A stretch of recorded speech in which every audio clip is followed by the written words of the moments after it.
Non mais peut-être que le sexe est inné, mais la sexualité, ça s'apprend. Viens, on fait un podcast sur la sexo.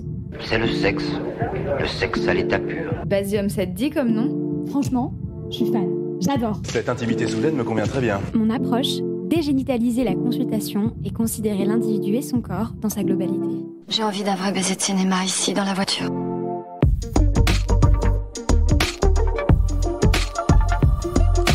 La sexualité, le sexe. On en fait toute une affaire et pour cause. Cela peut prendre plus ou moins de place dans nos vies. Cela peut être un véritable vecteur de bien-être et de confiance en soi, mais aussi parfois un poids à porter. C'est pour mieux comprendre la sexualité que nous avons voulu en faire notre métier. Quand je dis nous, c'est Diane et Margot. Nous sommes sexologues et avons décidé de sortir de notre cabinet pour ouvrir des voies, poser des questions, remettre en question et penser la sexualité autrement.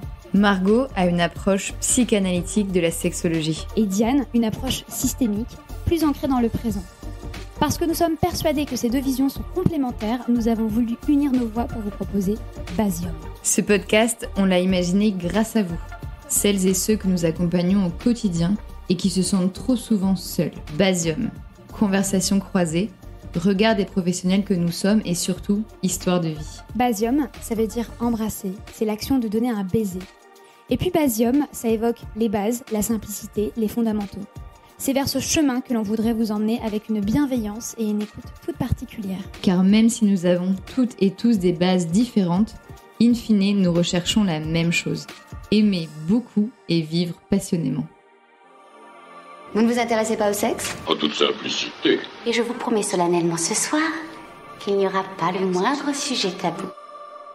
Bienvenue dans ce nouvel épisode d'intersaison de Basium. Pour cet épisode intersaison, Margot et moi, nous avons décidé d'inviter notre chère Andrea Guimazan, qui a le compte Pelvic Flow. Alors, j'ai la chance de connaître Andrea depuis quelques années maintenant. On est même devenus amis. Je suis allée la voir à Montréal. La spécificité d'Andrea, en plus d'être une belle personne, c'est que c'est une experte du périnée, de la sexualité. Elle a un don pour lier les deux qui est assez étonnant. D'ailleurs, j'aimerais bien que tu nous racontes après l'anecdote sur la conférence que tu as vue qui t'a donné envie de faire ce que tu fais aujourd'hui parce que c'est une anecdote incroyable. Et dans la dynamique de ces intersaisons, avec Margot, on s'est dit qu'on voulait avoir un regard différent sur nos épisodes de podcast. Et donc, nous avons décidé d'inviter Andrea. Et bonjour Andrea. Bonjour à vous deux, et puis merci de m'avoir invitée aujourd'hui pour parler plancher pelvien, sexualité, avec des belles personnes. Bonjour Margot. Bonjour Diane, bonjour Andrea. Oui, je suis là, mais je vous écoutais toutes les deux, et ta présentation est magnifique d'Andrea. Andrea, est-ce que tu peux te présenter aux auditrices et aux auditeurs de Basium, dire un peu qui tu es, ce que tu fais dans la vie? Ok, très bien. Merci beaucoup. Alors, pour me présenter brièvement, moi, je m'appelle Andrea Guimazan, je suis la créatrice du compte Instagram Pelvic Flow depuis maintenant 5 ans, où j'y fais de la vulgarisation scientifique autour du plancher pelvien, de l'activité physique adaptée, mais aussi de la sexualité. De profession, je suis enseignante en activité physique adaptée à la base, et en fait, pendant mon mémoire de master, je me suis centrée sur le plancher pelvien, et en fait, je me suis rendu compte que quand on travaillait sur le plancher pelvien, il était essentiel d'avoir un background sur la sexualité parce que c'était intimement lié. Donc, je me suis formée après dans un DU en santé sexuelle. Et maintenant, j'essaye dans ma vie de lier 3 facteurs qui sont pour moi essentiels, c'est-à-dire le bien-être de la santé abdominopelvienne, l'activité physique et l'amélioration de la qualité de vie chez les personnes que j'encadre. J'ai quitté la France il y a bientôt 1 an pour aller découvrir un petit peu ce qui se passait au Canada, parce que j'avais envie d'apprendre comment faisaient d'autres personnes. Donc là, actuellement, je travaille dans un centre communautaire famille, donc je suis plus au contact des femmes enceintes, femmes en postpartum, des familles homoparentales pour les accompagner au quotidien. Et à côté de ça, je travaille avec des physiothérapeutes en santé périnéale qui sont juste géniaux et qui permettent d'élaborer des projets qui vont bientôt peut-être débarquer en France. Alors déjà, désolée d'avoir écorché ton nom de famille, mais ça m'étonne pas que je l'ai fait parce que dans ma tête, tu t'appelles Guimazan depuis qu'on se connaît en fait. Je viens de découvrir que c'était Guimazan. Pourtant, il n'y a pas de U. Avant, en STAPS, on appelait Madame Gymnase. Je pense qu'il y avait des formations professionnelles, ou alors c'était Griezmann. Et je pense qu'il n'y avait aucun lien de parenté avec notre cher Antoine, mais du coup, il n'y a pas de souci. Franchement, dommage, il est un peu beau gosse, Antoine Griezmann. Ah non, arrête. Attends, ah si, non, putain, je confonds avec celui qui venait du Nord, là, qui venait de chez nous, Diane. Celui qui avait le visage déformé. Oh non, tu parles de la roue tourne à tourner? Oui. C'est Ribéry. Oh my god. Non, Griezmann, beau gosse. Je retire Non, ce que je dis. Griezmann, c'est oui. Oui, mais Ribéry, c'est non. Je sais plus son nom, mais la copine de Griezmann, c'est oui aussi. Les deux sont oui. Andrea, est-ce que tu peux nous expliquer qu'est-ce que c'est l'APA, l'activité physique adaptée? Alors, l'activité physique adaptée, c'est tout simplement le fait d'arriver à adapter une activité physique à toutes les personnes, à tous les physiques, à toutes les limitations fonctionnelles que peuvent avoir les gens dans leur vie.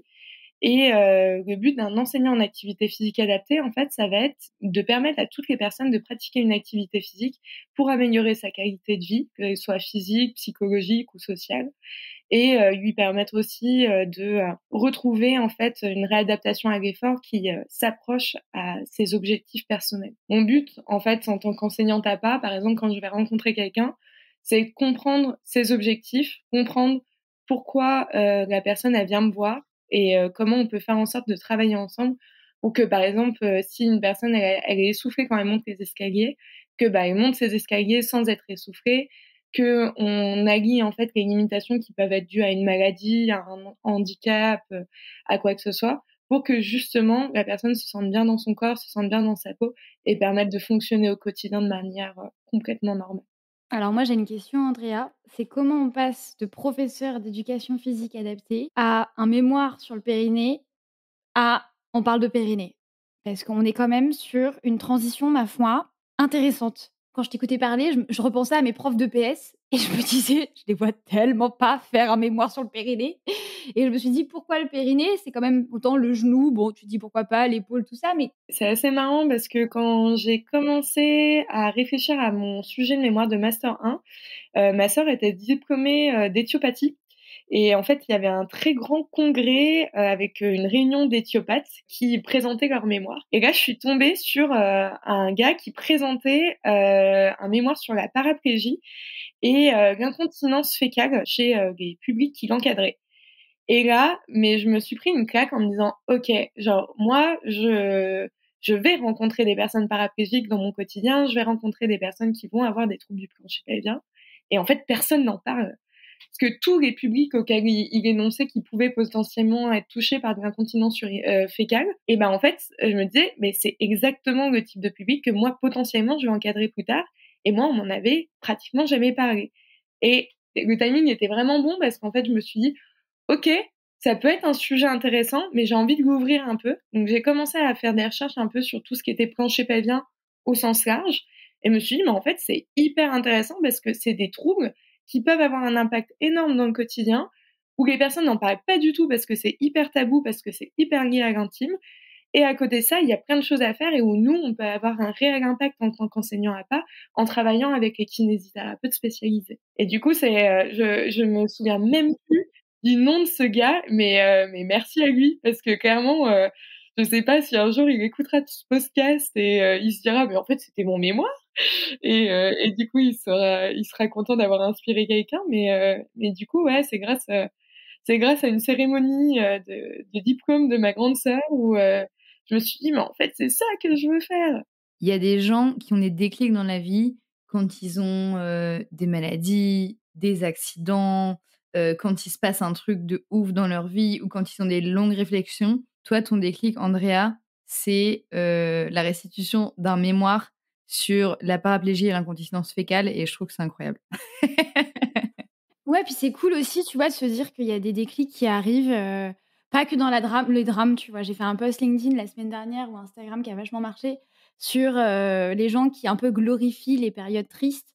Bah, en fait, c'est dans l'autre sens, c'est bien de se dire que tu peux apprendre et avoir des wow moments en dehors des. Enfin, t'es pas obligé de connaître la misère aussi pour avoir des illuminations, tu vois. Non, et puis c'est vraiment un conseil que je donne aux étudiants, des fois que je peux encadrer ou même rencontrer dans la vie en général, c'est que aller voir les mémoires des autres, enfin, aller voir les présentations, écouter des TEDx, écouter des thèses, enfin, si vous êtes vraiment en recherche d'inspiration, enfin, on a toujours ce truc-là de se dire: «Ah ben moi je vais faire un truc nouveau, je vais faire un truc novateur». Mais en fait, il y a des gens qui ont déjà travaillé sur certains sujets et qui vont peut-être vous inspirer ou alors qui vont vous donner des angles morts auxquels vous auriez pas pensé.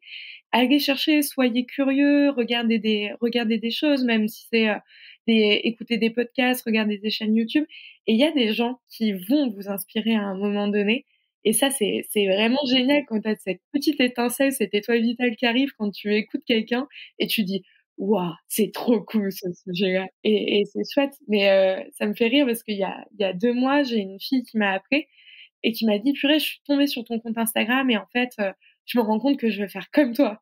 Et là, j'ai eu un moment de: «OK, là, je suis en train de vivre le truc inverse où j'ai inspiré une étudiante pour son mémoire qui me posait des questions et tout ça et j'étais là genre: «OK, trop cool». Ça arrive que le moment change où toi, tu deviens cette personne et c'est cool. J'avais une question à te poser avant qu'on puisse démarrer. C'est quoi le plancher pelvien? Est-ce qu'il y a une différence avec le périnée? Alors avec Diane, on connaît la réponse, mais les auditorices, de Basium, peut-être pas.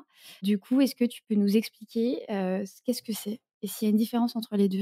Mais tout à fait. Donc, le périnée, en fait, c'est, le nom, le plus commun que vous allez entendre, au cours de votre vie et en fait, tout simplement, c'est la partie la plus superficielle du plancher pelvien. Donc le plancher pelvien, c'est un ensemble de muscles, de ligaments, de fascias qui vont former une toile entre le pubis, le coccyx et vos ischions. Il y a beaucoup de gens qui voient ça comme une grande ligne, comme une grande corde, en fait, qui est tapissée donc Un peu comme un hamac? un peu comme un hamac, ouais. Les personnes vont plus être, sur, la perception de cette espèce de ligne et moi j'aime bien parler d'une espèce de toile en forme de losange parce que l'espèce de ligne, même pour les gens, dans la majorité des cas, ça va pas être fonctionnel pour, par exemple, générer une contraction ou un relâchement parce qu'ils vont voir cette ligne, bouger un peu concave que quand on voit ça sous forme de toile avec les ischions et qu'on voit un ensemble qui va se ramener et qui va se redétendre ensuite, revenir en position de base, ça peut parler à plus de personnes. On va parler tout le temps du périnée, du périnée, du périnée, mais c'est la partie que vous allez en fait potentiellement voir si vous regardez votre vulve ou votre pénis dans un miroir.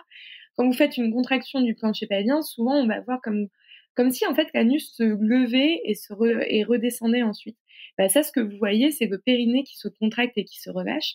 Mais en fait, le plancher pelvien, il est composé de 3 plans en tout. Il y a le plan profond, le plan moyen et le plan superficiel, le périnée. Donc en soi, le périnée, c'est le plancher pelvien, mais c'est juste la partie la plus superficielle. Et d'ailleurs, je pense alors je sais pas Margot si toi tu le fais ou pas, mais moi perso, dès que Andrea me parle de plancher pelvien et de périnée, je teste. Genre là, je suis en mode: «Ah OK, la ligne, je vois. Ah oui, le losange, c'est mieux». Oui, non, mais c'est vrai. Alors, moi, j'ai accouché il y a quelque temps, il y a 9 mois, donc autant se dire que le périnée, plancher pelvien, TMTC, j'étais dedans.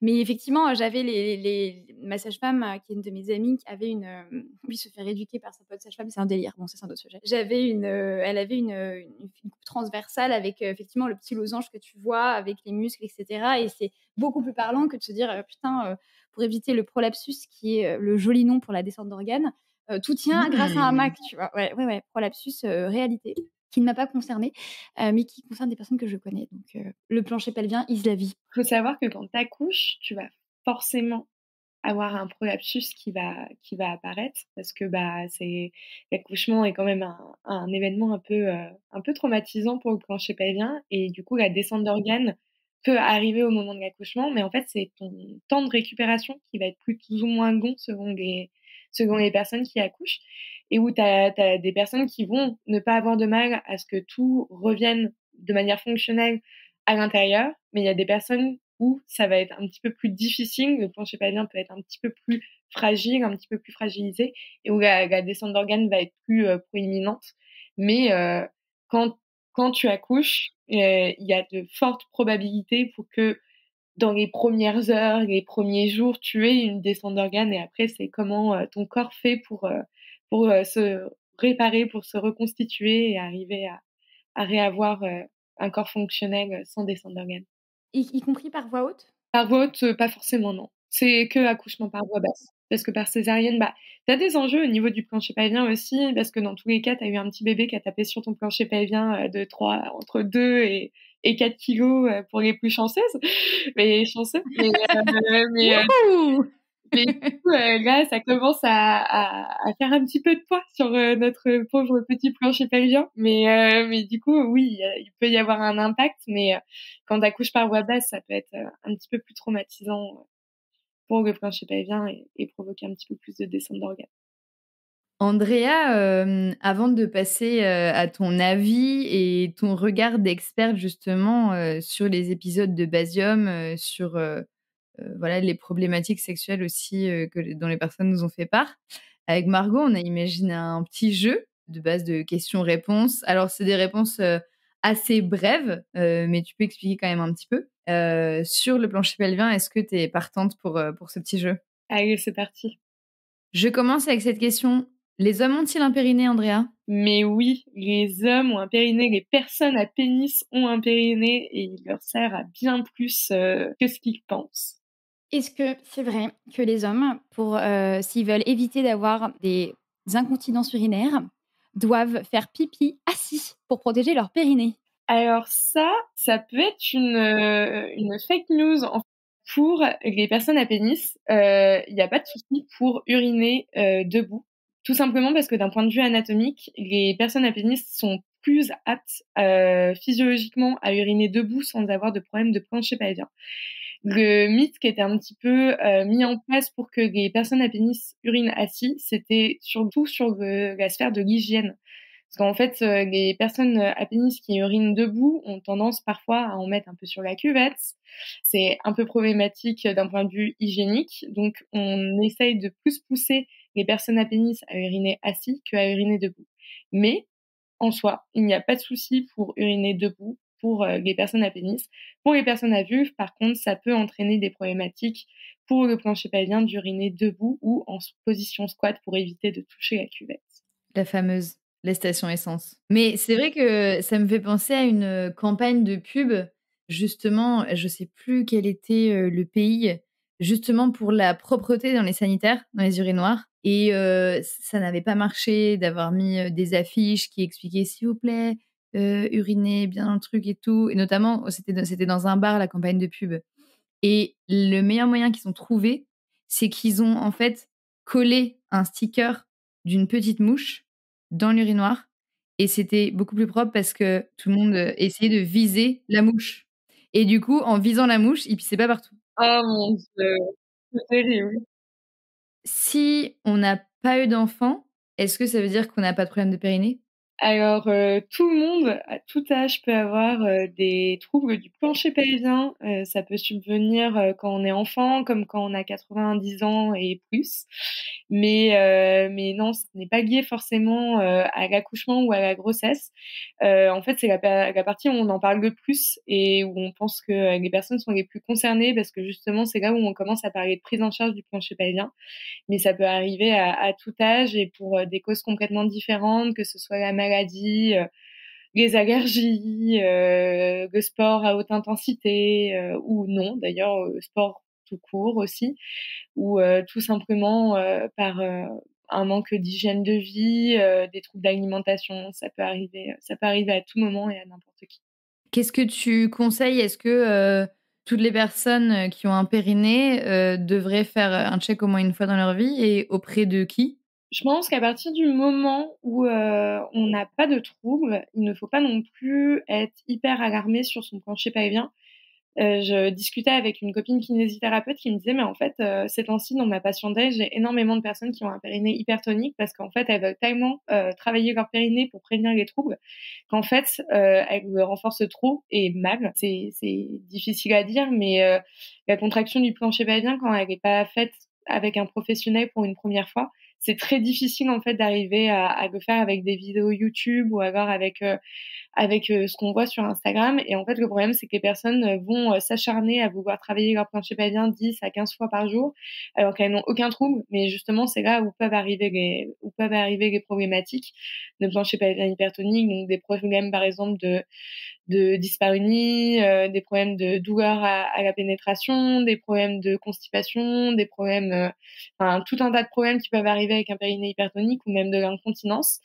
Mais par contre, si vous avez des symptômes qui peuvent être par exemple de l'incontinence urinaire ou fécale, de l'incontinence anale aussi, c'est le fait d'avoir des gaz incontrôlés, le fait d'avoir des troubles pendant la sexualité, que ce soit des douleurs ou que ce soit un manque de sensation, ou tout simplement une sensation de lourdeur, une sensation de pesanteur dans le petit bassin, bah là, n'hésitez pas à consulter, à faire un check-up, juste voir si c'est votre plancher pelvien ou alors autre chose, mais là, ça va être intéressant.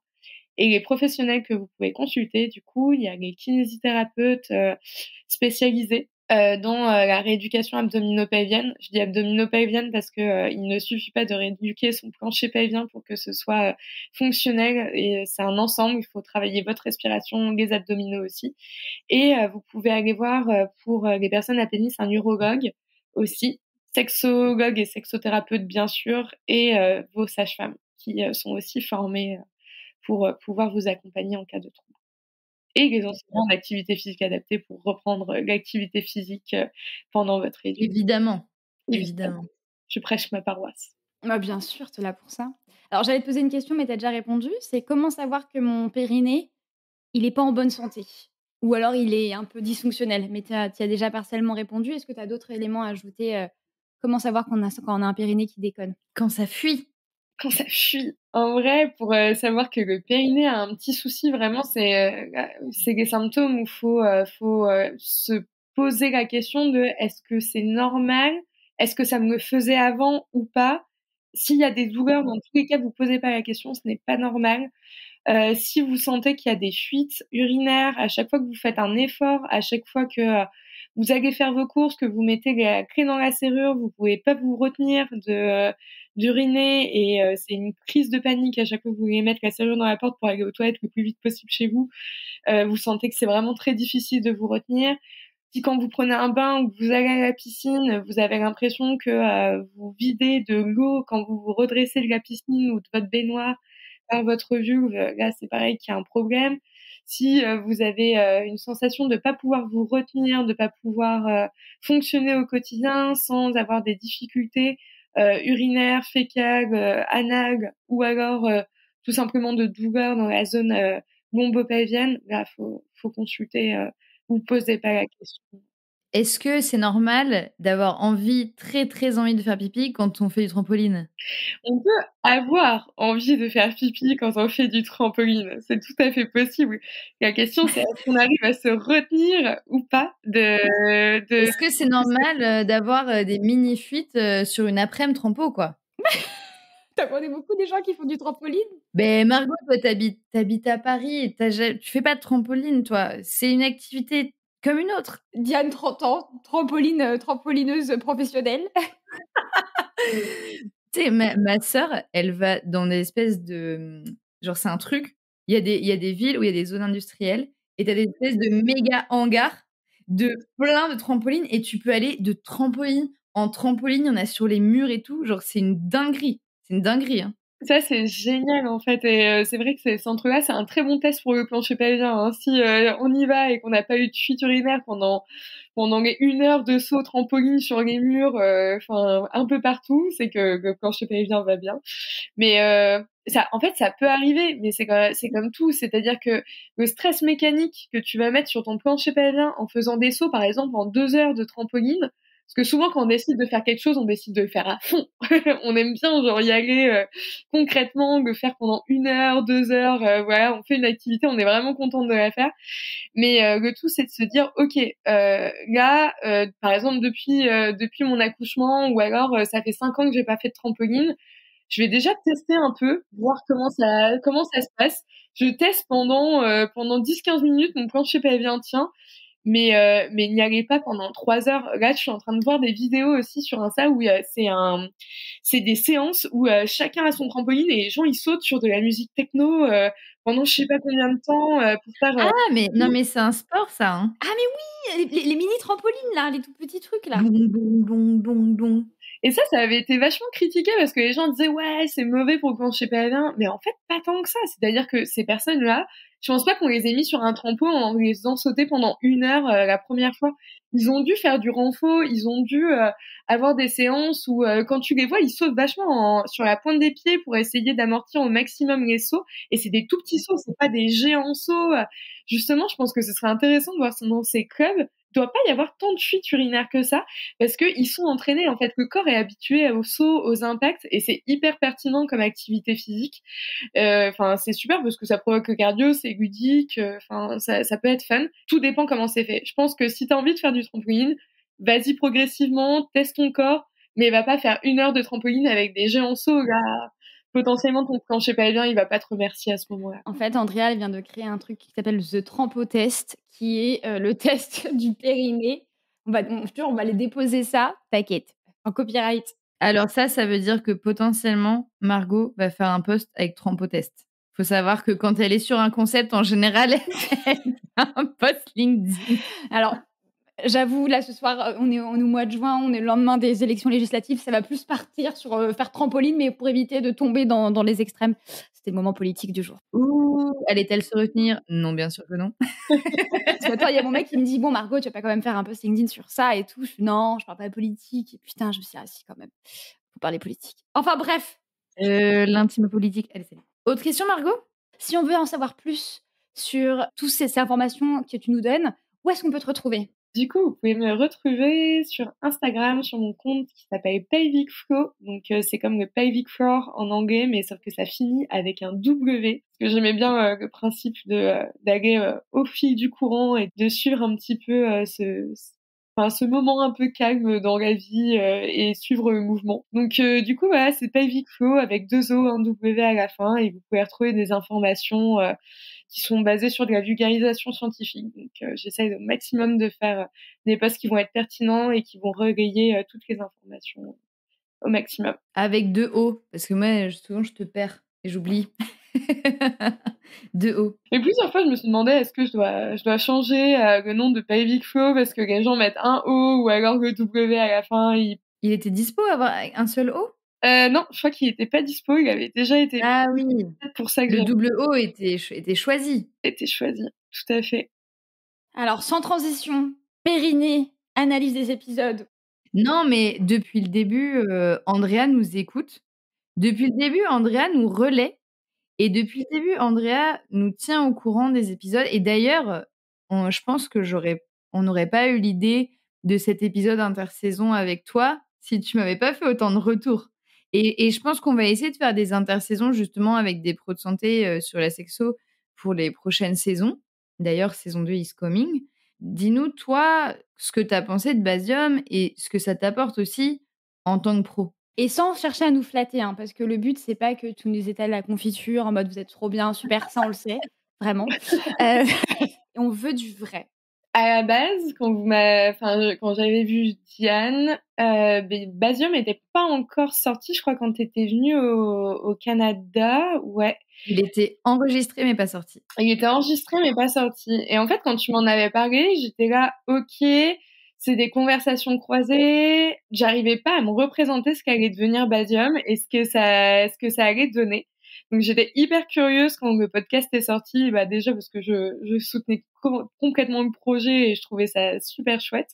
Mais je savais pas trop ce que ça allait donner. J'étais là genre, ok, de quoi ils vont parler? Elles vont être 2. Je connaissais un peu Margot, on s'était vu une fois avant d'enregistrer ce podcast aujourd'hui. Mais je savais que vous aviez pas du tout la même pratique, même la même vision de la sexo. Du coup, vous vous rejoignez sur beaucoup d'enjeux, mais il y a quand même une pratique qui est différente. Donc je me suis dit, ok, comment elles vont arriver à s'allier pour faire en sorte que leurs 2 manières de voir la sexualité va être intéressante dans ce podcast-là. Différente, c'est pas rien de le dire. Et c'est pas rien de le dire. On a les mêmes références musicales, ça me tue. Ouais, non, mais c'est ça qui est fou, c'est même, c'est rigolo. Et je m'étais dit, ok, comment elles vont aborder le truc, comment elles vont amener le truc. Et du coup, vient le moment où vous sortez du coup Basium Podcast. Et incroyable. Enfin, moi, ce que j'ai beaucoup aimé, c'est le fait que vous laissiez la parole à des personnes qui avaient des problématiques ou pas, en fait, qui voulaient juste raconter leur histoire et raconter leur santé sexuelle, raconter comment elles avaient exploré leurs désirs, raconter comment elles étaient arrivées en fait dans leur sexualité et comment elles étaient venues à se découvrir et comment vous accompagnez l'enregistrement pour faire en sorte que bah, justement ce soit dynamique, pour faire en sorte de poser les bonnes questions. Et ce que j'aimais beaucoup, c'était à la fin, des fois quand il y en avait une qui menait l'interview, j'étais là, ok, alors moi, à ce moment-là, j'aurais peut-être posé cette question-là ou posé cette question-là. Et ce qui est rigolo, c'est que à la fin, quand vous faites que des briefings de l'autre, souvent j'entends l'autre dire, alors je voudrais revenir sur ce truc-là et du coup parler de ça, ça, ça, ça, ça. Et j'étais là genre, ok, c'est ça qui est ultra pertinent, c'est que quand il y en a une, et puis c'est pas facile en plus d'être dans l'interview, dans le fait d'accompagner la personne, de mener l'histoire pour faire en sorte que ça ait un fil conducteur et que ce soit vraiment pertinent et que les gens se retrouvent en fait dans la personne qui va parler, bah, et des fois, on en perd potentiellement peut-être des questions auxquelles on aurait pensé, par exemple, en consultation ou quoi qu'est-ce. Et l'autre, après, a le recul de dire, OK, on va revenir sur ces petits points-là. Et ça, c'était vraiment pertinent. Et le panel de sujets que vous avez trouvé est super intéressant parce que on explore d'un point de vue des personnes à pénis, d'un point de vue des personnes à vue, des âges complètement différents, des histoires complètement différentes, des moments de vie différents. Donc, ça rejoint beaucoup de personnes, je pense. Et bah, déjà, merci pour la confiture, merci pour les roses. Merci pour les roses, merci pour les épines. Qui c'est qui a dit ça? J'endors mes sons. Bien sûr. Est-ce que tu as un épisode préf? Tu peut-être pas tout écouté. Il me semble que tu pas écouté, je pense, les 2 derniers. Ça fait quand même 9 que tu as écouté si on prend le 0 en compte. Est-ce que tu as un petit chouchou? J'en ai 2 en fait, de petits chouchous. L'épisode de la calculette, je l'ai beaucoup aimé, mais parce que ça joint en fait actuellement ce que je peux voir et vivre dans le milieu travail où je me suis dit ok, c'est vraiment pertinent, ça rejoint vraiment le public que j'encadre en ce moment. Donc souvent je recommande un peu le podcast Basium. Margot, tu veux récapituler en une phrase l'épisode de la calculette? Tout à fait, Jamie. L'épisode on a les rêves. L'épisode de la calculette, c'est l'épisode de ma conversation avec Alice, qui est suisse, qui raconte le processus par lequel c'est vraiment un processus par lequel elle a fait ses 2 enfants. Et pour la petite anecdote, et ça on peut le dire ici, quand j'ai enregistré l'épisode avec Alice, en fait, on était enceintes toutes les 2 en même temps. Pour la blague. Donc voilà, ça fait partie des secrets que tu as, Andrea, et que si les personnes écoutent l'auront. Mais en tout cas, voilà, c'est comment finalement, en une phrase, conjuguer sexualité reproductive et sexualité récréative. Merci Margot pour ce résumé très sobre et élégant. C'est tout moi.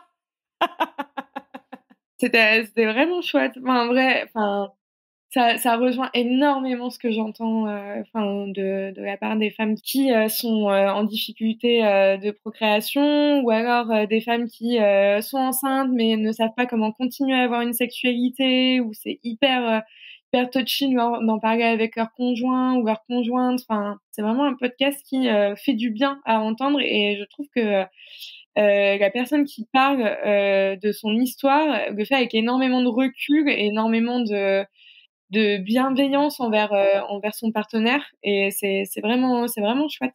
Et l'autre podcast aussi, c'était celui sur les douleurs. Lequel? Celui sur vulvodynie, les douleurs les douleurs n'empêchent Ne pas condamne pas à l'abstinence. exactement. C'est endométriose et vulvodynie, c'est avec Andrea.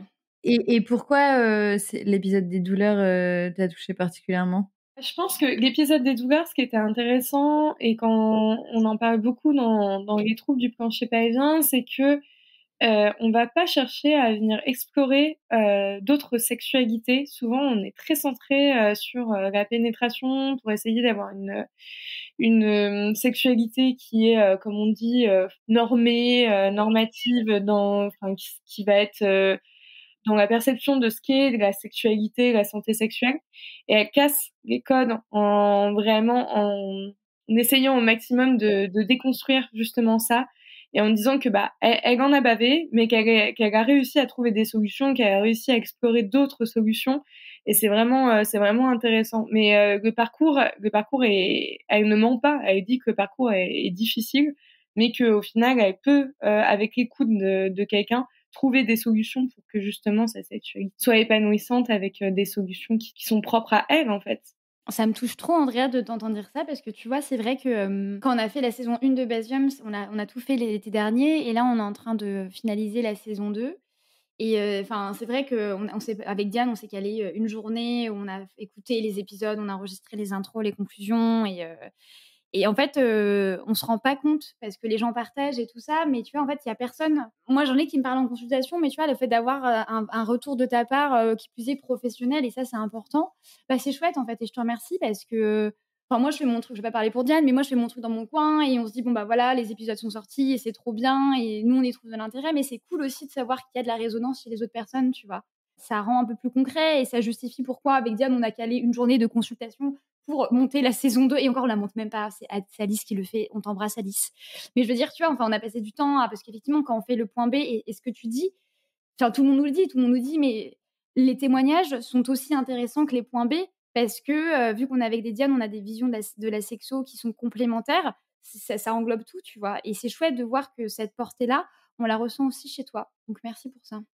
Et moi, ce qui a été percutant, mais dans beaucoup d'épisodes, en fait, pas seulement dans ces 2-là, parce que ces 2-là, je les ai beaucoup aimés parce que ça a créé une résonance énorme par rapport aux personnes que je côtoie.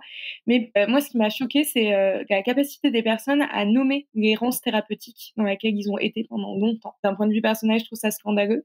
Et il y a un gros progrès qu'on a à faire sur la redirection des personnes, la revalorisation qu'on a à faire sur le bien-être dans la santé sexuelle des personnes où ça fait partie de la vie, ça fait partie de la qualité de vie.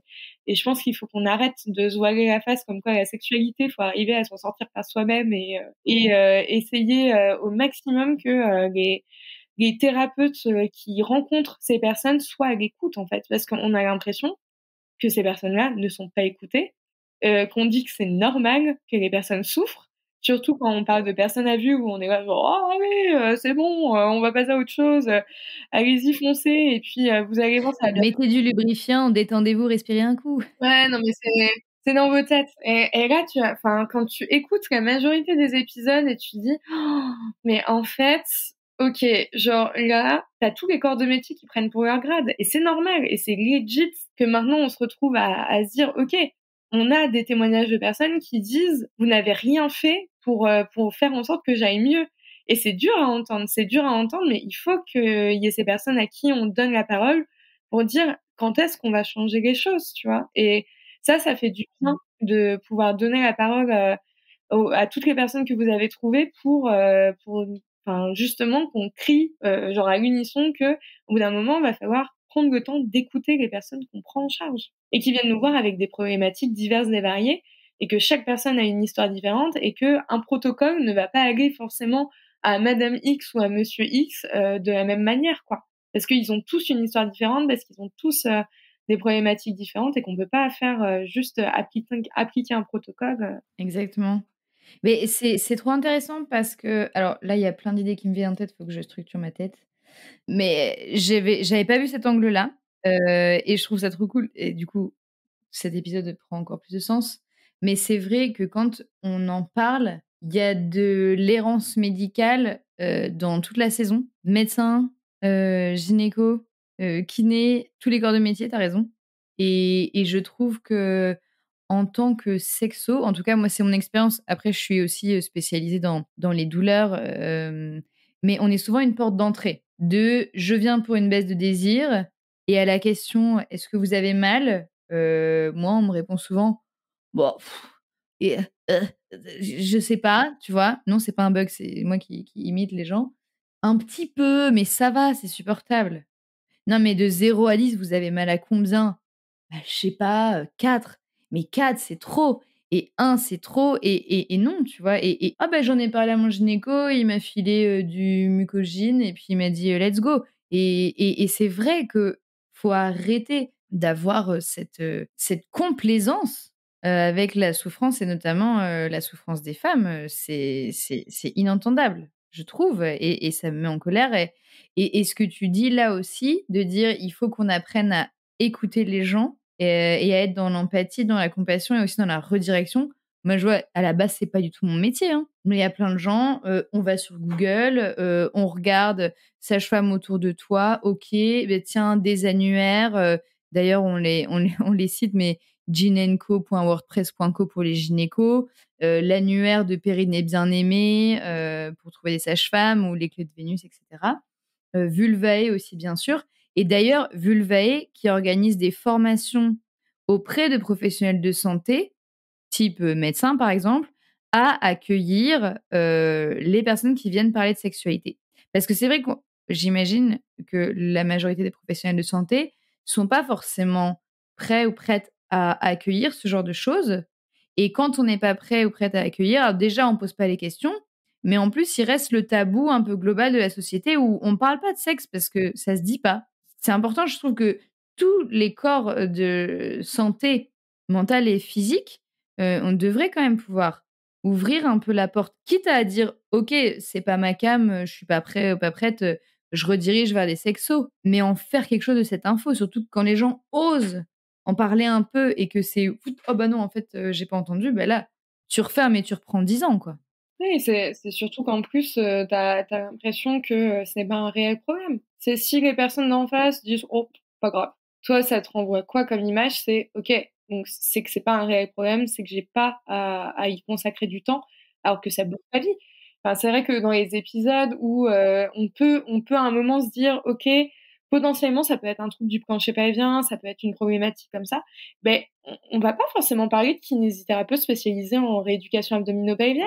Et c'est ça qui est assez fou, c'est que je me dis: «OK, genre, on les a pas redirigées. On les a pas redirigées ou alors elles ont pas trouvé de rendez-vous ou alors, bah, elles ont pas trouvé de praticien ou alors le praticien qu'elles ont eu potentiellement les ont pas assez accompagnées pour, résoudre les troubles».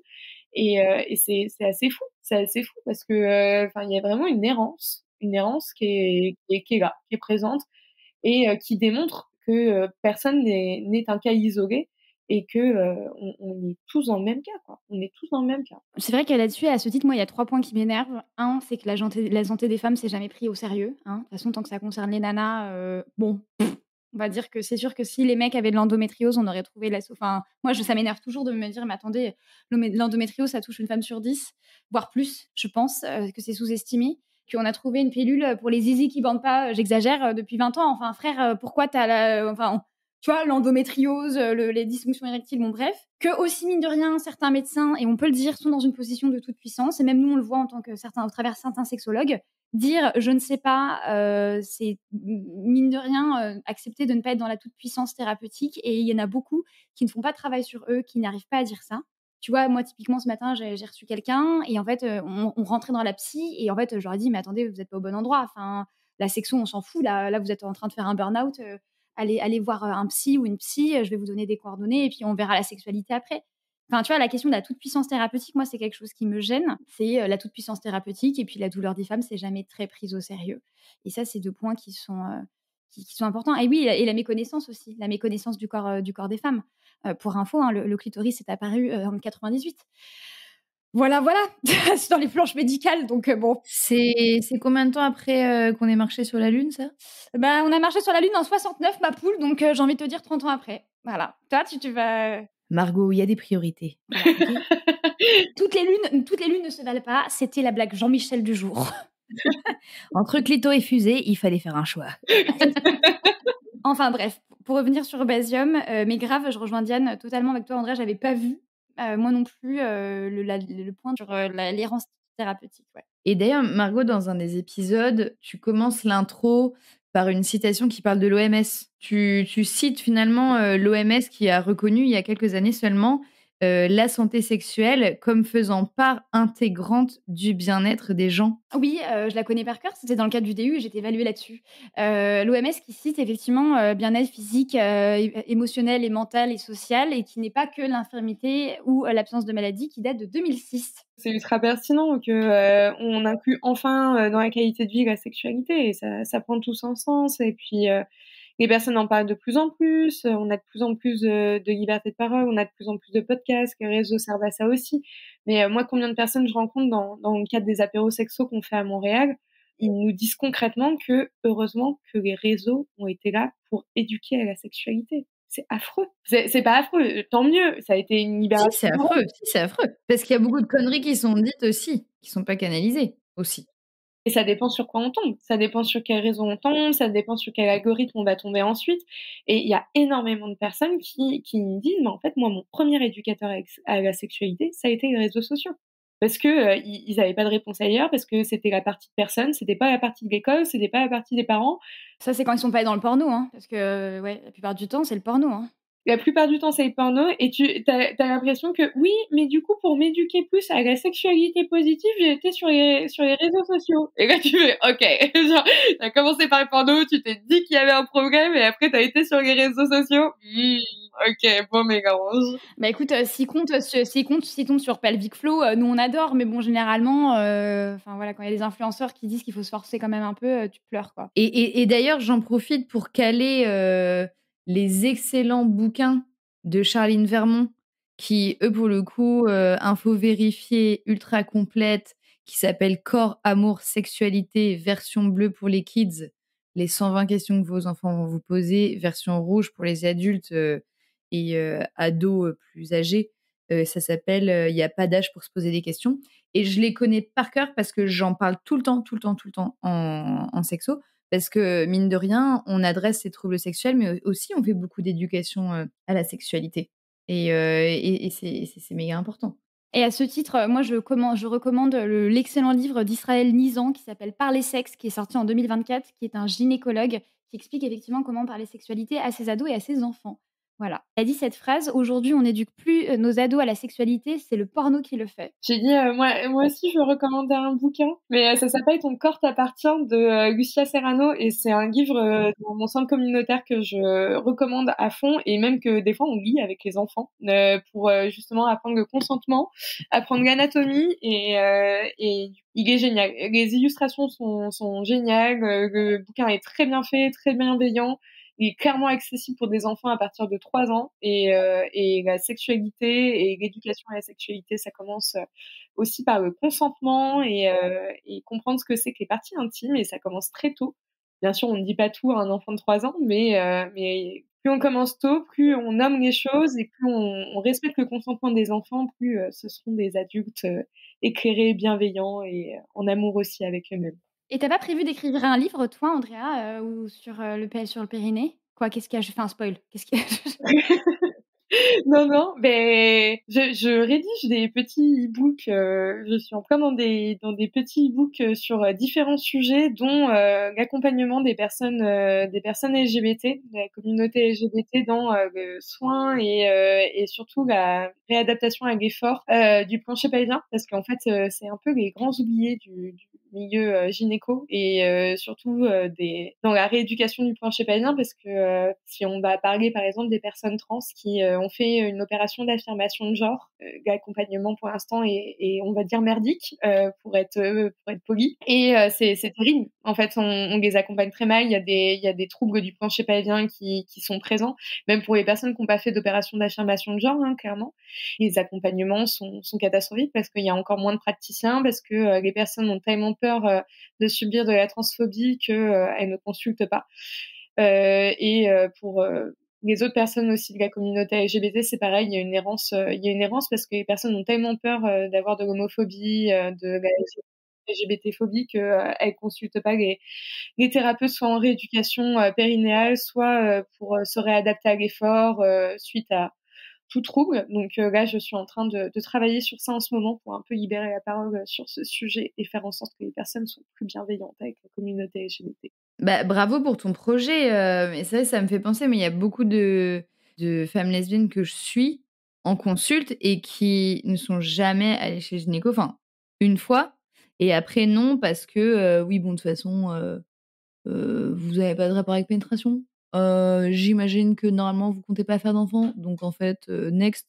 Et juste santé sexuelle, quoi. Et sur gynenco.wordpress.com, je le redis, c'est des personnes qui sont beaucoup plus inclusives. Et d'ailleurs, lorsque vous avez des bons contacts, de personnes, de professionnels de santé, n'hésitez pas, à les signaler, auprès de ce genre de site ou même auprès de nous, à nous les envoyer. Nous, sur Basium, avec Margot, on a une liste de praticiens et praticiennes safe qu'on utilise pour nos consultes. C'est un peu précaire, mais c'est nécessaire. Un Google Excel, qu'on échange avec les personnes avec qui on est en intervision et tout, et dès qu'on a, des retours positifs de quelqu'un, on le met dessus. Là, en plus, on parle dans le cadre microcosme, grande ville. Moi qui ai déménagé la campagne, c'est même pas une question. Pour avoir un médecin généraliste, c'est la croix et la bannière. Pour avoir quelqu'un qui veut bien te suivre en médecin traitant. Moi, là, j'ai trouvé un médecin, ça faisait, bientôt 1 an que je cherchais. Donc ouais, inclusivité, souvent malheureusement, tu et en plus, trouver des spécialistes, type, kiné, périnée, c'est 1 heure de route minimum et c'est galère et l'accès à la santé, déjà galère, mais l'accès à la santé sexuelle, je me ris. Je me ris de ça, quoi. Enfin, c'est ouf. Ouais et c'est, horrible parce que quand je dis: «Bah, vous pouvez consulter tel et tel professionnel» à chaque fois pour donner, en fait, des noms parce que les personnes, parfois, ne savent pas vers qui se tourner pour certains troubles et à chaque fois, j'ai une personne qui va commenter: «Faut-il encore trouver un professionnel?» et j'étais là: «Mais oui, mais je sais, c'est pas facile, mais enfin, c'est terrible». Après, heureusement, il y a des plateformes, alors, je sais pas, il y a Doctolib en visio, Care, enfin bref, je sais qu'on doit en citer plusieurs, mais tu as plusieurs plateformes encore heureux, bon alors après c'est un certain prix, hein, mais qui permet de faire des consultats en visio. Mais c'est sûr que quand tu as besoin d'examiner, rien que pour tout ce qui est, lichen scléreux, vulvodynie, clitoridynie, bah, en fait, c'est un dermatologue, vénérologue. Moi, j'en connais une dans Paris, j'envoie toutes mes patientes là-bas, mais les prochains rendez-vous, c'est en octobre, tu vois? Non, mais c'est ça et puis la visio pour faire de la kiné, cimer, quoi. C'est clair. Passons à la suite. J'ai eu ce matin au téléphone une sexo, justement de la région qui m'a dit qu'elle utilisait, certains épisodes de Basium, comme outil thérapeutique et est-ce que toi, c'est quelque chose que tu as déjà fait? Est-ce que tu peux, imaginer les épisodes de Basium, comme une forme d'outil auprès des gens avec qui tu travailles? Est-ce que ça peut être utile pour toi en tant que professionnel? Tout à fait. Bah, c'est déjà ce qu'on fait, en fait, vous êtes recommandé à Montréal. Attention, Basium est international. Ouais. Attends, je vais aller voir les stats sur Acast. Je pense qu'on est au Canada. En vrai, vous pouvez aller voir, mais parce qu'on bah, comme j'ai dit, tout à l'heure, en fait, on a co-créé un apéro sexo, enfin 2 fois par mois avec une, sexologue qui s'appelle Margot, qui, exerce au Canada et souvent, on va recommander on a toujours une liste, en fait, de recommandations à la fin des apéros sexo, que ce soit des livres, que ce soit des podcasts, que ce soit des études, que ce soit des BD ou des affiches et en fait, Basium retombe souvent, parce qu'en fait, les thèmes des apéros sexo sont différents à chaque fois mais comme vous tapissez énormément de thèmes différents, bah souvent ça rejoint des thèmes qu'on va faire en apéro sexo aussi. Donc on recommande énormément et je sais que Margot en consultation privée avec les personnes qu'elle prend en charge recommande Basium aussi à ses patients canadiens. Donc du coup on les utilise et puis moi c'est pareil avec le centre communautaire dès que ça vient parler un petit peu de problématiques autour de la santé sexuelle si les personnes sont adeptes du format podcast, je vais recommander. C'est super en fait de pouvoir entendre quelqu'un parler et avoir un écho par rapport à ce qu'on pense, par rapport à ce qu'on vit. Ça fait du bien aux personnes et souvent les retours sont très bons. Sont très bons parce qu'elles se sentent comprises. Ben merci, pour, ta et pour votre confiance, hein. Donc toi qui accompagnes particulièrement les gens par rapport, aux questionnements sur le plancher pelvien, périnée, est-ce qu'il y a un ou plusieurs sujets que tu aimerais bien, voir apparaître dans Basium pour l'utiliser? Ah complètement. Alors il y a un sujet, que j'aimerais trop qu'il soit abordé. Enfin je sais pas à quel point.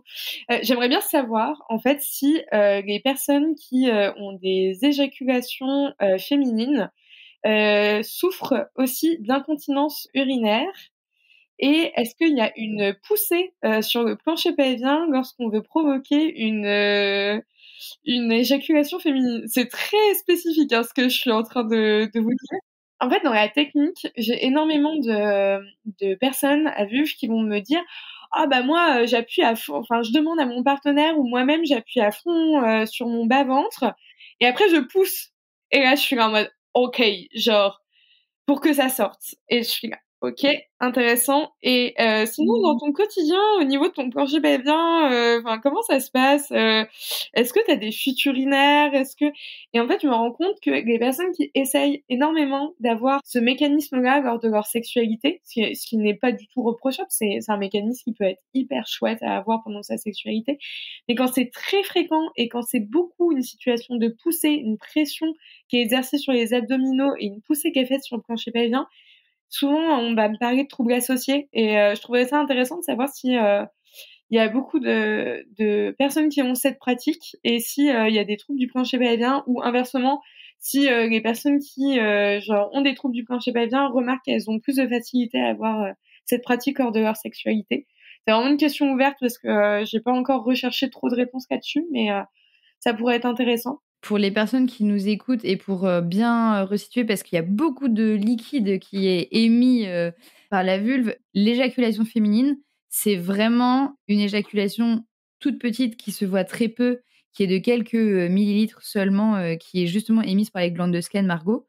Par contre, là, est-ce que tu fais bien référence au squirt qui, lui, est émis par l'urètre? Oui, pardon. Oui, je me suis plantée au niveau du nom. Oui, clairement oui. Alors déjà, il y a des personnes qui essayent de faire en sorte que ça arrive et qui sont vraiment en mode entraînement, genre ils veulent que ça arrive un peu comme quelque chose de performance, donc à questionner aussi. Mais c'est vrai qu'un épisode, sur le squirt, Margot, je pense que ce serait super intéressant parce que déjà pour bien savoir ce que c'est, bien savoir comment ça fonctionne, par où ça sort et cetera. Et en effet, j'ai vu dans les techniques, les personnes qui appuient vraiment sur le bas-ventre en mode pompe, quoi. On est clairement sur une pompe à vélo. Et tu as raison, il doit y avoir des troubles associés. J'avais jamais pensé, mais c'est vrai. C'est très intéressant de se pencher sur la question, vraiment. Moi, c'est vraiment quelque chose sur, ouais, je me suis plantée dans le nom, mais sur le skirt, où ça peut être vraiment intéressant de chercher à voir si il y a plusieurs personnes qui vont témoigner sur s'il y a des troubles associés ou pas. Mais vraiment, quand j'en parle avec des personnes, on sent que c'est une envie, une performance qui a envie d'être faite pendant le rapport, et des fois où les personnes veulent coûte que ça se passe pendant le rapport, en fait. Et c'est vraiment intéressant au niveau très bien, je pense. Et d'ailleurs, le squirt ou l'émission, alors je ris à chaque fois et c'est vrai que c'est mon petit running gag, mais on appelle ça femme fontaine. J'ai envie de rire, quoi. Est-ce qu'on dit homme tuyau ou pas? Enfin bon, bref. Mais quand il y a, justement ce squirt-là, il peut y avoir du liquide qui s'écoule, mais qui tombe directement. Mais on a cette idée pornographique que, le squirt, c'est, pliche, splash, plouche, ça va dans tous les sens. Alors il y a des gens, en effet, chez qui c'est le cas et j'imagine que cet effet-là est grandi par le fait qu'on pousse et physiquement et avec le plancher pelvien. Mais on peut aussi très bien avoir, une émission, de cette sorte-là, mais juste qui coule directement en bas et qui fait pas en jet, quoi. Ouais, en fait, c'est le côté impressionnant parce que normalement, en fait, pour laisser passer un liquide, dans tous les cas, il faut un relâchement du plancher pelvien. Donc le fait de pousser est contre-physiologique, en fait, et c'est ça que je trouve intéressant dans cette pratique, où je me dis peut-être que ça peut rejoindre certaines personnes. On fera un épisode sur le squirt et si on lance un appel aux candidatures, si les personnes veulent faire un épisode ou témoigner, qu'elles nous contactent sur basium.podcast ou basium.podcast@gmail.com. Voilà. Est-ce qu'il y a un autre sujet d'épisode qui te plairait de voir? Ouais, du coup, ce serait plus sur le rôle du plancher pelvien dans la sexualité des personnes à pénis et le rôle que ça peut avoir dans les troubles de l'éjaculation et les troubles de l'érection. Mais ce serait plus un témoignage, en fait, dans ces cas-là, un témoignage de pro alors, parce que je sais même pas si les hommes ont conscience qu'ils ont un périnée déjà, tu vois, un plancher pelvien, donc Non, je pense pas. Non, Ouais. mais oui, c'est ça qu'on n'a pas dit. Oui, effectivement, dans moi, c'est des exercices de périnée que je donne à faire pour l'éjaculation précoce. Mais ouais, mais les hommes, en fait, ils me disent: «Mais je savais même pas que j'avais un périnée». J'étais: «Waouh, frère!»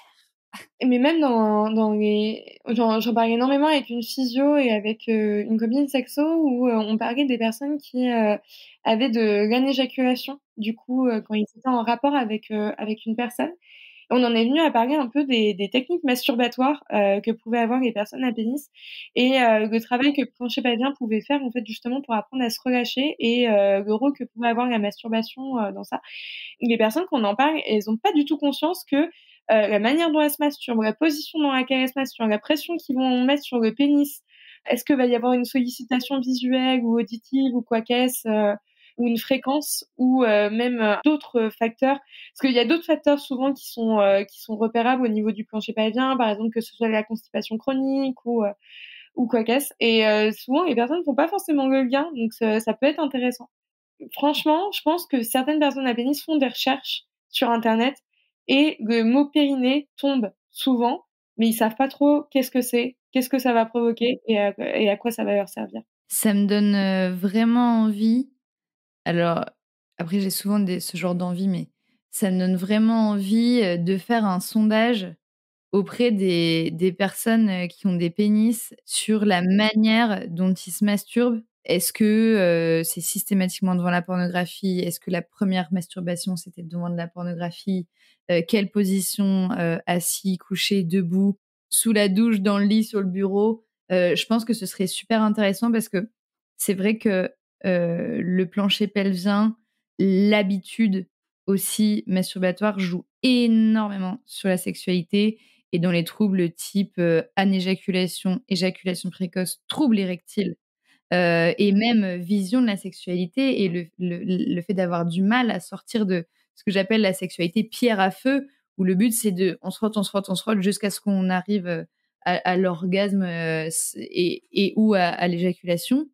Et du coup, beaucoup de mal à réfléchir à une sexualité plus dans le plaisir, la détente, la connexion. On part encore loin, mais c'est pour ça qu'on est là et c'est pour ça qu'on adore Basium et tout ça. Mais c'est vrai que la pratique masturbatoire, elle est centrale dans la question de la sexualité. Elle est thérapeutique même. Est-ce qu'il y a des ultimes bafouilles? Parce qu'on arrive bientôt à la fin de l'épisode. J'arrive pas à m'arrêter. Non, mais là, on est parti. Je me suis dit, on est en train de partir dans tous les sens. Mais c'est OK, on adore, on veut du vrai. Andrea, j'aimerais bien terminer par une question. Sauf si Diane, tu me dis que tu en as d'autres. Enfin, non, pardon. Sauf si tu en as d'autres que tu veux absolument dire. Nuance. Est-ce qu'il y a un ou des épisodes qui t'ont perturbé, mis mal à l'aise? Franchement, non. Après, c'est différent parce que je pense que j'ai plus la vision pro quand j'écoute les épisodes que la vision perso. Ça pourrait me toucher sur des questionnements personnels aussi, je pense, à des moments, mais en fait, le fait d'entendre des personnes en parler et puis le fait que vous arriviez à faire quelque chose de bienveillant autour de ça et que les personnes se sentent à l'aise de parler de leur santé sexuelle, de leur sexualité, de leur histoire intime avec vous et que vous le fassiez dans un espèce de cocon, en fait, on a l'impression de rentrer dans une bulle, mais à la fois, ça peut être des sujets durs, mais où moi, ça m'a mis mal à l'aise à aucun moment parce qu'en fait, il y avait ce côté bienveillant, il y avait ce côté où les personnes se sentaient à l'aise, en fait, de vous en parler et se sentaient à l'aise de raconter leur histoire. Et où on sentait que même si c'était des choses qui pouvaient être touchantes pour elles, bah, dans tous les cas, vous aviez ce côté-là très professionnalisant où on sentait que la personne, elle était pas gâchée à raconter ses traumas et que ça montait en pression, ça montait en pression, ça montait en pression. Et on sentait qu'il y avait un cadre où c'était doux, en fait, où la personne, elle se sentait de raconter son histoire de manière à ce que ce soit doux pour elle. C'était pas violent, en fait, comme approche. Oh, Trop chou. ça fait chaud dans mon cœur. Non, mais c'est vrai. Enfin, c'est des moments où tu peux te sentir mal à l'aise quand les personnes racontent leur histoire, c'est où tu sens que la personne, en fait, on la lâche sur des traumas et où elle est pas du tout encadrée, où tu sens que là, ça provoque des choses en toi parce que tu sens que la personne, elle est en train de monter, elle monter et qu'il y a personne qui la canalise dans un cocon, dans quelque chose d'assez agréable. Donc non, là, c'est pas du tout ce qui se passe sur Basia, mais non, j'ai pas vécu encore ce moment de malaise ou ce moment de gêne. Et après, ce que vous faites très bien, c'est que vous dites au début, référez-vous à la description. Et si vous vous sentez pas d'écouter les podcasts parce que ça fait trop écho chez vous, le thème est encore trop frais par rapport à ce que vous vivez, bah, ne l'écoutez pas tout de suite, quoi. Et ça, c'est bien d'en parler et de faire un petit warning au début en disant, OK, ça va parler de choses qui peuvent vous provoquer venir vous chercher, là. Et c'est bien de le nommer au début, je pense. Et j'adore Margot avec sa voix quand elle dit « chacun son timing ». ça, c'est ma voix. Tu vois, là, il y a des fois, j'ai eu plusieurs voix au cours de cet épisode. J'ai eu ma voix de thérapeute, mais là, j'ai ma voix normale, tu vois. Mais oui, chacun son timing. Et c'est pour ça aussi qu'au niveau des témoignages, on évite que ce soit trop frais pour éviter il y ait eu tout un travail quand même d'analyse qui soit fait pour pas qu'en fait ça serve de thérapie parce que c'est pas une consultation et c'est pas l'endroit pour le faire. Et quand c'est encore frais, c'est encore un peu. Enfin bref. Mais ça me rappelle quand je travaillais chez Mia.co à l'époque, on avait organisé un tournage avec différentes personnes et tout. Et j'avais pas su comment réagir, mais il y a la fille qui faisait les films qui a dit à celle qui était interviewée: «Ah OK», parce qu'elle a dit qu'elle avait vécu une violence sexuelle. Elle a dit: «Ah OK, est-ce que tu peux me le raconter?» Et genre la meuf était un peu genre prise de court, l'a raconté et après elle est revenue me voir en me disant: «Non mais en fait, je sais pas ce qui s'est passé, j'avais pas du tout envie de le raconter, je me suis sentie, acculée et j'aimerais bien que tu supprimes, les trucs». Donc du coup, évidemment, enfin, j'avais tout supprimé, mais c'est vrai qu'il faut faire attention quand on est, face à des personnes, voilà, qui disent: «Bon, bah, j'ai subi ça». Faut pas se sentir investi d'une mission en disant: «OK, vas-y, vide ton sac, raconte-moi tout». Juste dire, «Bah, écoute, je suis ton amie, si un jour tu as envie d'en parler, ma porte t'est ouverte et tout» mais surtout pas faire voilà, de forcer les gens à raconter leurs histoires en pensant que ça leur fait du bien, quoi. L'enfer est pavé de bonnes intentions. Mais moi, ce qui m'énerve et c'est pour ça que je te disais, je parlais tout à l'heure des professionnels, sexo, pas sexo, enfin de santé ou coach de mes vies, de mes couilles là, pardon, mais ils m'énervent. En fait, non, mais c'est des gens, ils Faflarage. ah, mais je suis un peu faflarage, ça se voit pas, mais tu vois, il y a des gens qui vont vouloir ouvrir des traumas et ouvrir un trauma, c'est très facile. Par contre, pour l'accueillir, c'est quand même un job, c'est quand même un métier, c'est quand même une formation et ça a besoin d'un cadre. Et le nombre de gens qui vont vouloir toucher des traumas pour faire le buzz, mais même sur les réseaux sociaux, tu vois, sur LinkedIn, les gens, ils racontent leurs traumas et en fait, tu sens qu'il y a un malaise et en fait, c'est un métier, quoi, ça s'apprend et même, même nous, en tant que sexologue, on doit faire une intervision, une supervision, une thérapie. Enfin, moi, j'ai une éthique très stricte par rapport au cadre de ma pratique parce que ça se fait pas comme ça, tu vois? Et c'est cool, en tout cas, Andrea, si dans les épisodes de Basium, quand on sent qu'on part sur une dimension traumatique, et ça, c'est quelque chose qui est hyper important pour moi. Tu vois, Diane, elle adore tout ce qui est douleur vulgaire, moi, j'adore tout ce qui est traumatisme. Andrea, elle adore l'incontinence fécale, chacun son Chacun son domaine, hein, ouais. Non, mais moi, vraiment, travailler sur les traumatismes, c'est vraiment un sujet qui me passionne et j'ai enfin osé me l'avouer. Peut-être le côté psychanalyste, du coup, c'est pour ça. Et en fait, c'est un métier. Et tu vois, aujourd'hui, j'ai été contactée par quelqu'un qui me dit: «Bonjour, je lance un projet en santé sexuelle, pour accompagner les victimes de viol. Est-ce que vous pourriez me parler de comment on doit gérer un trauma?» Et j'ai dit: «Mais putain, mais tu te prends pour qui? Pour vouloir monter un projet, gagner de la thune sur des femmes qui ont été victimes de viol et que tu veux que je te forme, moi, à comment gérer les traumas?» Je dis: «Waouh, trop!» De toute façon, la santé des femmes, on y revient, c'est toujours un business, putain. De merde, je me casse. Enfin bref, on va terminer sur une note positive, parce que c'est quand même 1h30 et accessoirement, faut que j'ai cherché mon bébé à la crèche. Une ultime bafouille, Andrea, Diane. Note positive de ouf, j'ai trop aimé cet épisode. Grave. Je suis trop contente, qu'on soit allé au bout de cette idée. Je suis trop contente, Andrea, que tu aies accepté de parler avec nous. Merci. Je suis trop contente qu'on soit partis partout dans tous les sens parce que c'est ça qui est bien et que, voilà, c'est peut-être pas un épisode avec un titre ultra buzzant, mais je trouve que c'est un contenu, qui était riche et tu nous as appris beaucoup, que tu nous as inspiré aussi, des futurs épisodes peut-être. Et merci de faire partie de l'aventure de Basium. Là, c'est la saison 1, on est qu'au début et c'est des épisodes qui comptent énormément. Alors, merci beaucoup Andrea et merci à toi Margot évidemment pour ces interventions de qualité. Puis, bah, merci beaucoup pour Basium, surtout, parce que je pense que c'est un regard croisé qui va réunir beaucoup de personnes. Je pense que vraiment, c'est la première fois où je vois qu'on essaye d'inviter pas seulement des professionnels de soins et des spécialistes, mais on essaye de donner la parole aux personnes concernées. Donc, je pense que ça fait vraiment du bien de pouvoir faire ça et de donner la parole aux personnes, aux vrais gens de la vraie vie, comme on dit. Et je pense que c'est important. Et le fait de faire des regards croisés toutes les deux, je pense que vous avez vraiment trouvé quelque chose où vous prouvez que la complémentarité et le partage des connaissances est une force et pas vouloir garder le monopole en tant que thérapeute selon son propre prisme et ses propres biais. Ça fonctionne pas. Il faut être plusieurs et que c'est important d'avoir une sororité et puis des personnes avec qui travailler, qui partagent des choses différentes de nous et c'est ce qui fait notre force. Et je pense que ça, c'est le principe de Basium aussi. Andrea, présidente. Putain, si seulement.